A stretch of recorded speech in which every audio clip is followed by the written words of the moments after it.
Hello বন্ধুরা, দেখো আজকে আমরা সবাই সব মিলিয়ে দাবা গেছি। দাবাটার নাম হলো কি ফুড মেহেল দাবা। দাবাটার খুব সুন্দর, ভিতরটা সবও দাবা সুন্দর থাকে, এটাও বহুত সুন্দর দাবা।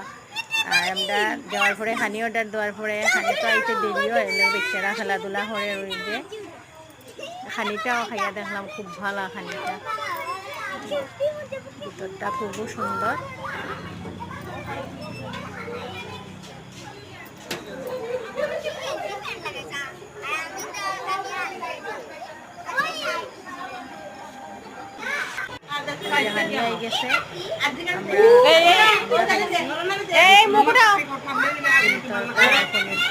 বাচ্চারা হয়েছে দম বিরিয়ানি আর মাংস কষা হয়েছে।